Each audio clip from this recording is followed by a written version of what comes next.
แล้วขบวนจะไปแล้วครับจะตามที่ไป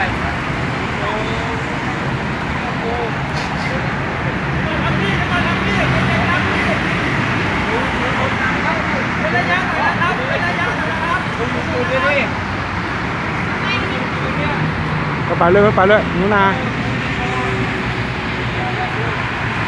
เยอะไหมทำไมไม่ขอที่บ้านก่อนล่ะลูกเยอะไหมคะ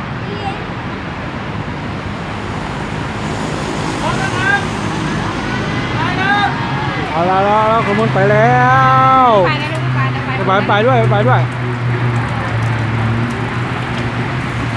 ปนะลูกไปนะลูกเนี่ยมีน้องหมาเลยไปนะลูกมีน้องหมาไปดูน้ำนะไปด้วยจุกเลยไปเลยไปเลยลูกขี้เกียจเนี่ยน่าขี้เกียจจังเลยไปเลย โอ้ดีมากเลย ไปได้ลูก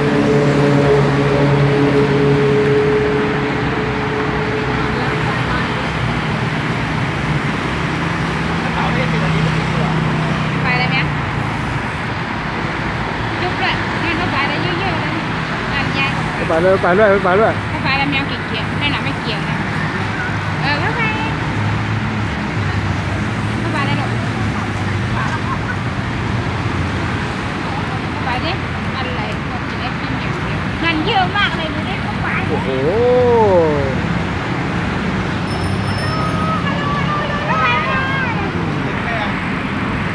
ไปเลยไปเยอะๆเลย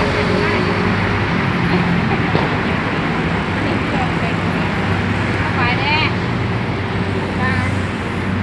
ทำไมไม่ไปไปเลยจุ๊บเลยจุ๊บพยายามจะลง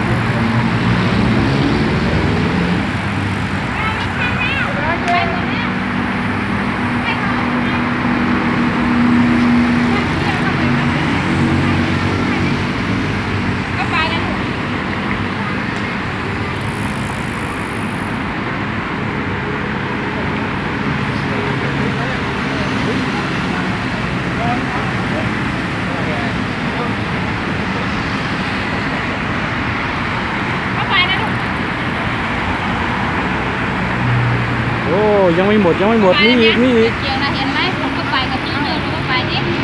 เลยเขาเกี่ยวทิ้งให้นะ นี่อีกครับนี่อีก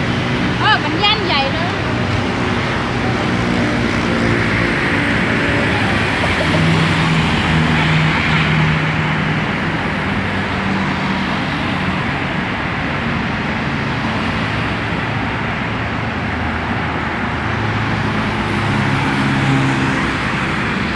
นาโหไปไหนล่ะไอ้หนูนามานี่มา